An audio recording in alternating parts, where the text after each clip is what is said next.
जो मैंने last video बनाई मुझे लगा था कि शायद मेरी तरफ से वो बड़ी हार्ट टू हार्ट वीडियो है और वही शायद काफ़ी होगी पिछले पूरे अरसे का जो मैंने चीज़ें देखी हैं लोगों की तरफ से। लेकिन जितनी नफ़रत और इतने इल्ज़ामात मुझे एक ऐसे शख्स की तरफ से मिले हैं जिसने मेरे साथ ज़िंदगी का एक अरसा गुजारा है और उसके बाद उन बातों को सच मान के जो लोगों की तरफ से मेरे लिए नफ़रत आ रही है, ये चीज़ें सिर्फ मुझ पे या मेरी फैमिली पे इम्पेक्ट नहीं डालेंगी बल्कि ये मेरी बेटी जो आयरा है उस पर ऐसा इम्पैक्ट डालेगी। जब वो बड़ी होगी उसको अपने बाप के नाम के ताने सुनने पड़ेंगे और वो जब सोशल मीडिया देखेगी तो उसे भी शायद यही लगेगा शायद उसका बाप इतना ही बुरा और इसी तरह का शख्स है जैसे लोग आज उसे पोर्ट्रे कर रहे हैं। मैंने जो लास्ट वीडियो बनाई थी उसमें भी मैंने किसी की भी कोई कैरेक्टर असैसिनेशन नहीं की, मैंने किसी को भी कुछ बुरा नहीं बोला। मैंने सिर्फ वो बात इसीलिए की थी क्योंकि वो भी एक रिएक्शन था जो पूरे साल से मैं लोगों का और शहर का देख रहा था। आप सबको याद है जिस दिन जब से हमारी अलहदगी हुई और चीज़ें अपने रास्ते की तरफ आई तब से शहर ने व्लॉग शुरू किए और बहुत सारी कह रहे हैं मियाँ बीवी एक दूसरे का लिबास होते हैं। उसी चीज़ को मैंने जहन में रखा कि शायद मुझे नहीं बोलना चाहिए इन चीज़ों के बारे में और शायद लोगों को भी समझ आ जाएगा क्या ठीक है क्या गलत है, कितना ठीक है और कितना गलत है।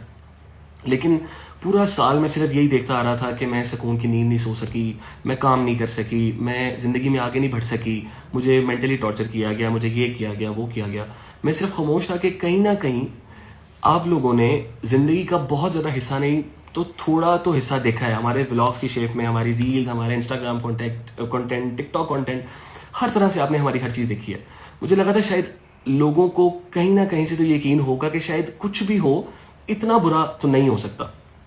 बट मैं देखता हूँ कि जब मेरी वो लाइव वीडियो आप लोगों ने देखी जिसमें मैंने वाकई बड़े दिल से आप लोगों से लाइव आके बात की, मेरे दिल में कोई ऐसी बात नहीं थी कि मैं किसी को आके बुरा कर दूँ। वो वीडियो सिर्फ इस वजह से थी कि उससे उसी दिन बल्कि सुबह के टाइम शहर एक क्वेश्चन आंसर्स लगाती है अपने इंस्टाग्राम पे जिसपे लोग उनसे पूछते हैं कि आयरा का बर्थडे कैसा गुजरा और क्या प्लान है आपके जो उसका बर्थडे आ रहा है। तो उन्होंने उस पर जवाब ये दिया कि पिछले साल मैं बर्थडे वैसा नहीं कर सकी और ये नहीं कर सकी और वो नहीं कर सकी, लेकिन इस साल मैं प्लान कर रही हूँ, ये होगा वो। मैंने लगाया अब इसका इनसे कोई ताल्लुक नहीं होता और उसमें मैं अपनी ज़िंदगी के बारे में और अपने अपकमिंग जो भी चीज़ें कर रहा हूँ उनके बारे में डिस्कस करने आता हूँ। But same as it is मेरे पास तकरीबन 25 से 30 हज़ार सवाल आते हैं सिर्फ इसी बात के कि आपने अपनी बेटी और बीवी को क्यों छोड़ा। और बिकॉज मैंने कल ही उनकी एक वीडियो देखी थी जिसमें वो ये बात करी थी कि आयरा का बर्थडे और ये वो, तो मैंने सिर्फ ये जवाब देना ज़रूरी समझा कि हमारी डिवोर्स नहीं हुई और हमारी सिर्फ खुला हुई है जिसपे एक औरत का पूरा राइट होता है और उनके राइट डिसीजन पे जब जो उन्होंने डिसीजन लिया मैंने उसको रिस्पेक्ट दी और मैंने इसके अलावा उस स्टोरी में कोई बात नहीं की। उसके बाद एक स्टोरी लगाता हूँ मैं कि आप कैसे लोगों को जज करते हैं, आप क्या सिर्फ लोगों को बताना चाहेंगे कि रिलेशनशिप कैसे अच्छा गुजर सकता है। तो मैंने उस पर यह जवाब दिया कि आप अपनी ज़िंदगी अच्छी तब गुजार सकते हैं जब आप अपनी ज़िंदगी का गुजरा हुआ वक्त और उस गुजरे हुए वक्त में जो आप एक्सपीरियंसेस लेते हैं उनको आप भुला के जब एक नए शख्स के साथ नई ज़िंदगी शुरू करते हैं तो तभी ज़िंदगी अच्छी गुजर सकती है। अगर आप उन्हीं को याद रखते रहेंगे तो वो ज़िंदगी मुश्किल हो जाएगी। और ये बात मैंने किसी भी तरीके से शहर को या उनसे रिलेटेड किसी भी बंदे को नहीं की। जो कंट्रोवर्सीज आजकल सोशल मीडिया पे चल रही हैं वो सिर्फ उनको एड्रेस करने के लिए थी। ये स्टोरी लगती है। और तीसरी स्टोरी सिर्फ मेरी ये होती है जो मेरी हमेशा से एक बात है कि लोगों ने पूछा कि आप आयरा सईद पे मिले। मैंने उनको कहा कि मैंने कोशिश की मिलने की,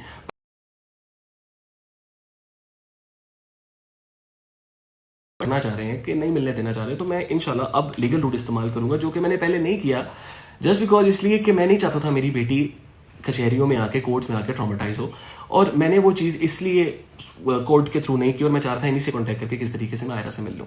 बट नहीं मिलने दिया जा रहा है इसलिए मैं लीगल रूट इस्तेमाल करूंगा और आयरा से मिलूंगा। इस चीज़ के रिएक्शन में ये स्टोरीज मौजूद है और शायद अगर आप लोग कहेंगे तो मैं एक पोस्ट लगा दूंगा जिसमें मैंने वो सारी स्टोरीज लगाई थी। इस चीज़ के रिएक्शन में एक प्रॉपर कैंपेन शुरू होती है इन लोगों की तरफ से जिसमें इनकी कुछ फ्रेंड्स आके जो सोशल मीडिया इन्फ्लुएंसर्स हैं वो आके अपनी स्टोरीज पे कहती हैं बंदा समीर रशीद, बंदा जलील हो समीर रशीद ना हो, बंदा बेगैरत हो समीर रशीद ना हो, बंदा ये हो समीर रशीद ना हो, शहर का पास्ट उछाल दिया, शहर की बेटी को जलील कर दिया, ये कर दिया। देखें यार मैंने ना अपनी जिंदगी में बहुत बहुत बहुत बड़ी खच्चे देखे हैं, ऐसे ऐसे लोग देखे हैं, मतलब जलील किस्म के लोग देखे हैं। पर समीर रशीद का जो ना अपना ही लेवल है, ठीक है। मैं उनका नाम ही नहीं लेना चाहती, ठीक है। लोग सारे लगे हुए थे पिछले दिनों के बंदा ये हो तो ये ना हो, तो मैं कहूंगी बंदा कुछ भी होगा, बंदा समीर रशीद ना हो। यार तुम्हें बच्ची भी नहीं छोड़ी यार अपनी, उसको एक विक्टिम का एज सबने जवाब देना, तुमने भी देना। तुम माफी करा के नहीं आया अपनी, दूसरों की बेटियों को जलील कर रहे हो। याद रखो तुम्हारे घर भी माँ है, ठीक है। तो बंदा थोड़ी सी हया कर लेता है, नहीं बाज आओगे तो इसका अंजाम तुम्हें दुनिया में देख के जाना पड़ेगा। कैसे जलील बंदे हो यार तुम।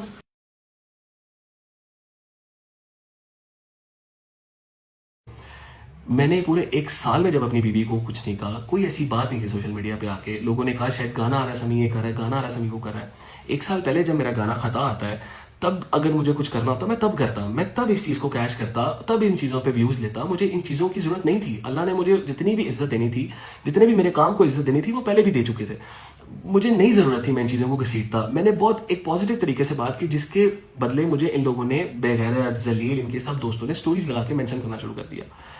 मुझे उस बात पे मेरी माँ को मेंशन करना शुरू कर दिया, बल्कि कि इसके घर भी माँ है, ये है वो है। मैंने सिर्फ लाइव आया उसके बाद, और वो लाइव आप लोगों के सामने पड़ी हुई है। और उस लाइव में भी अगर आप लोग प्लीज़ एक बार ज़रूर देखिएगा, जिन लोगों ने वो लाइव पूरी नहीं देखी, मैंने सिर्फ अपने दिल की कुछ बातें की और सिर्फ उस पॉइंट की बात की कि जिस बेस पे, जिस आखिरी लड़ाई पे हमारी खुला होती है। That's it. आज ये वीडियो बनाने का मकसद ये है कि मैं सिर्फ उनके इल्ज़ामात को आके आप लोगों को उनके इल्ज़ामात पे जो अपना पॉइंट ऑफ व्यू, जो अपनी साइड है, वो बता सकूं।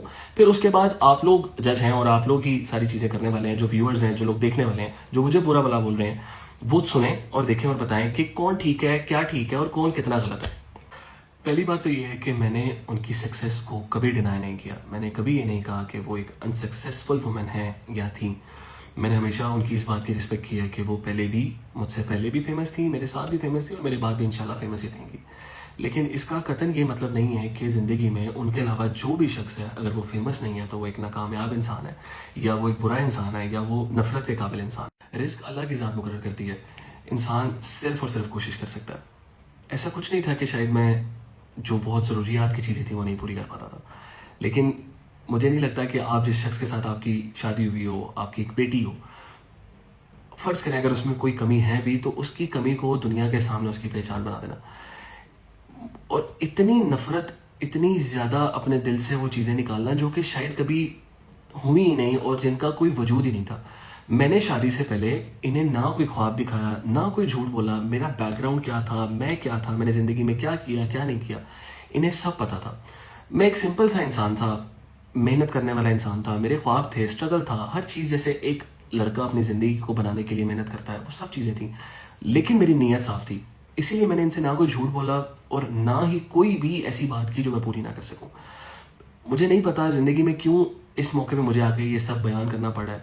शायद मेरी ये गलती थी कि मैंने उस वक़्त अपनी बीवी और अपने मतलब ससुराल वालों को, अपनी उनकी सारी फैमिली को हर चीज़ पता थी। लेकिन शायद मुझे लगता है शायद उस वक़्त मुझे सोशल मीडिया पे भी आगे बताना चाहिए था कि मैं क्या हूँ, क्या नहीं हूँ। मुझे नहीं पता कि मैंने क्या झूठ बोला है, आप लोगों को कहाँ मेरी कोई बात झूठ लग रही है। मुझे कोई भी ऐसी चीज़, कोई भी ऐसी बात आप बता दें कि जहाँ मैंने अपने आप को पता नहीं क्या साबित किया और मैं क्या नहीं हूँ। लेकिन इसका मतलब ये बिल्कुल नहीं है कि मैं कुछ नहीं कर रहा था या मैं कुछ कमा नहीं रहा था। हाँ, मैं शायद इतना नहीं कर पा रहा था जो इनकी एक्सपेक्टेशंस थी या जिस तरह की ज़िंदगी गुजारना चाहती थी, लेकिन इतना ज़रूर कर रहा था कि जिसमें एक सुकून की और एक कंफर्टेबल ज़िंदगी गुजारी जा सके। मैं अपना म्यूज़िक करियर मेरा चल रहा था, जिसमें आपको पता है मेरा पहला गाना है मेरा यार परदेसी, और उसमें मैंने सहर को, डेफिनेट सी बात है, एक बड़ी स्टार को आप कैसे अपने गाने में लेता है, उन्हें पे करके लिया जाता है। और अगर मैं इस काबिल बिल्कुल ना होता कि मैं कुछ ना कर रहा होता, तो मैं कैसे इतनी बड़ी स्टार को, इतनी बड़ी इन्फ्लुएंसर को, एक टिकटॉकर को, जिनके इतने ज़्यादा फॉलोअर्स, उनको अपने गाने में लेता। मेरा म्यूज़िक करियर चल रहा था, उसके साथ साथ मैं कुछ प्रॉपर्टी का काम कर रहा था, मैंने मैस कम्युनिकेशन की डिग्री ली थी, मैं अपना मार्केटिंग कंसल्टेंसी कर रहा था, हर चीज़ कर रहा था, थोड़ा थोड़ा सही, लेकिन एक स्ट्रगल चल रहा था ज़िंदगी का, जिसमें अगर मैं उसी तरीके से लगा रहता तो ज़िंदगी में एक टाइम आता है जब आपको कामयाबी मिल जाती है। लेकिन मेरी इस चीज़ को इतना बड़ा दिखाना कि शायद मैं आपको आपके मुताबिक ज़िंदगी नहीं दे सका, और इस वजह से मुझे ये कह देना कि मैं कुछ नहीं करता था और सब कुछ आपने किया। जहाँ तक उन्होंने ये बात की कि वो हमारे लाइफस्टाइल में कंट्रीब्यूट कर रही थी, बिल्कुल सही कह रही हैं, वो कर रही थी, लेकिन उस लाइफस्टाइल के लिए जिसको वो मेंटेन करना चाहती थी, जो उनकी एक्सपेक्टेशंस थी। मैं जो ज़िंदगी, जो बेसिक ज़िंदगी उनको प्रोवाइड कर सकता था, वो मैं कर रहा था, और शायद सारी ज़िंदगी करता रहता, और आहिस्ता आहिस्ता वो बहुत बेहतर भी हो जाती। लेकिन मुझे इस चीज़ के लिए तानाकशी की गई सारी ज़िंदगी के शायद जो दूसरे लोग कर रहे हैं वो आप नहीं कर पा रहे। हर चीज़ का एक टाइम होता है, हर चीज़ का एक स्ट्रगल होता है, थोड़ा टाइम लगता है चीज़ों को बेहतर होने में, और वो इंशाल्लाह ताला अगर साथ रहती तो वो वक्त के साथ बेहतर भी हो जाती। जैसे इन्होंने कहा कि मेरी बर्थडेज, मेरे ओकेजन्स, मेरे इवेंट्स सारे मैं खुद करती रही। आप सब ने हर चीज़ देखी है, हर तरह से व्लॉग हुए हैं, जिस तरह से जो जो चीज़ें मैं कर सकता था मैंने वो सब किया। आपने वो वाला व्लॉग भी देखा होगा जब मैं बर्थडे गाड़ी में सेलिब्रेट कर रहा था, आपने वो भी देखा होगा जब मैं वैलेंटाइन डे पे सहर के लिए गाना गा रहा था, एक रेस्टोरेंट में गए हम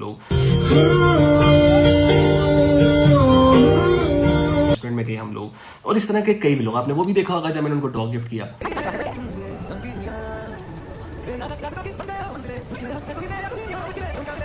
एक केक गिर गया है और उसके ठीक कुछ ही टाइम बाद ये केक पता नहीं कहाँ से आ गया। समी भाई ने कोई जादू किया है और शहर को खुश करने ये सब चीज़ें सच हैं, इसको मुझे नहीं पता वो कैसे झुटला सकती हैं, बट ये वो चीज़ें हैं जो मैं कर सकता था।